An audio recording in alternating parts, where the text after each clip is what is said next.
एक स्कूल में हिजाब और भगवे स्कार्फ को लेकर जमकर उत्पात हुआ। हालात इस हद तक पहुंच गए कि पूरा इलाका सुरक्षा छावनी में तब्दील हो गया। कर्नाटक के बाद पश्चिम बंगाल में हिजाब को लेकर हुए हंगामे ने सवाल खड़े किए कि क्या देश की राजनीति बच्चों पर इस कदर हावी हो रही है कि अब उन्हें स्कूल यूनिफॉर्म से निकलने का भी इंतजार नहीं रहा है।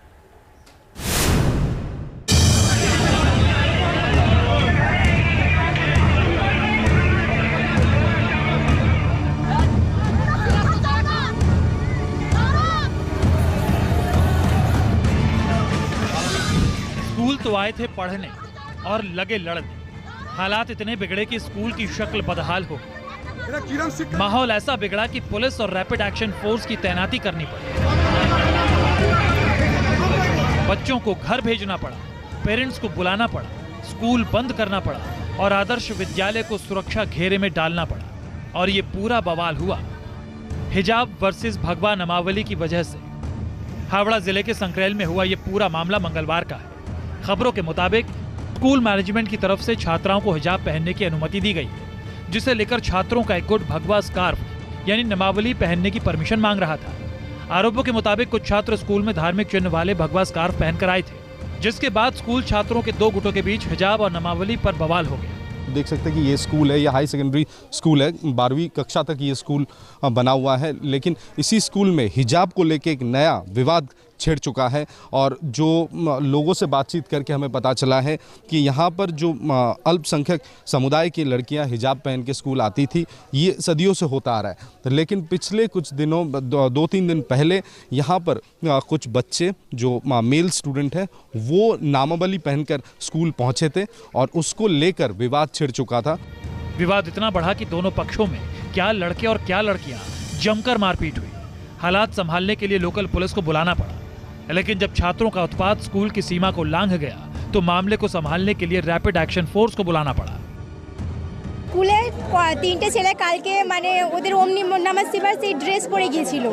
তো আমরা মানে স্যারকে জানিয়েছি যে স্যার এইভাবে তো স্কুলের ডিসিপ্লিন নষ্ট হচ্ছে, তো আমরা এইভাবে এটা মেনে নিতে পারবো না। खबरों के मुताबिक स्कूल प्रबंधन ने विवाद करने वाले छात्रों और उनके अभिभावकों को बुलाकर मामले को शांत कराने की कोशिश की, लेकिन फिलहाल हिजाब और नामावली की लड़ाई सुलझती नहीं दिख रही है। प्रशासन के निर्देश पर 11वीं और 12वीं की प्री बोर्ड परीक्षाएं रद्द कर दी गई है। बोर्ड परीक्षा की तैयारी कर रहे बच्चे टेंशन में हैं। তারপরে মানে ওরা আমার স্যারদের মানে আমার মুখে মুখে অনেক স্যারদের পুরো ঝেঙে ধরেছে। স্যাররা বলছে তোরা আগে পরীক্ষাটা দে, ওরা শুনছে না, পরীক্ষা পরে হবে, স্কুল বন্ধ। कोलकाता का दिल कहे जाने वाले हावड़ा में इस तरह का मामला हो और इस पर राजनीति ना हो, ये कैसे हो सकता है। लेकिन हैरानी की बात यह है कि तृणमूल कांग्रेस इस मुद्दे पर पूरी तरह से चुप्पी साध ली है। कहा जा रहा है कि हाईकमान का सीधा आदेश है कि इस बारे में कोई नेता अपना मुंह ना खोले, लेकिन विपक्षी बीजेपी इस पूरे मुद्दे को लेकर हमलावर है। ये एक तरह से बंगाल के लोगों के साथ तृणमूल का एक घिनौना खेल है।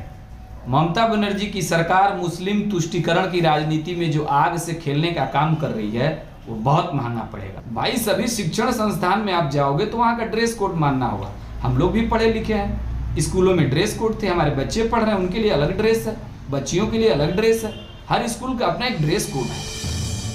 कुछ ऐसी ही तस्वीरें हिजाब विवाद के दौरान कर्नाटक के कॉलेजेस से भी सामने आई थी, जब मुस्लिम छात्राएं बिना अनुमति हिजाब पहनकर आईं और जवाब में गैर मुस्लिम छात्रों ने भगवा नामावली धारण कर लिया। अब हिजाब विवाद की आग कर्नाटक से बढ़कर बंगाल तक पहुंच गई।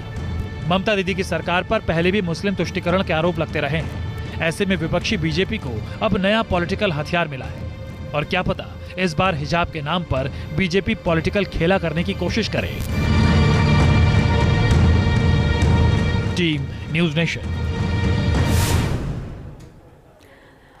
और अगली खबर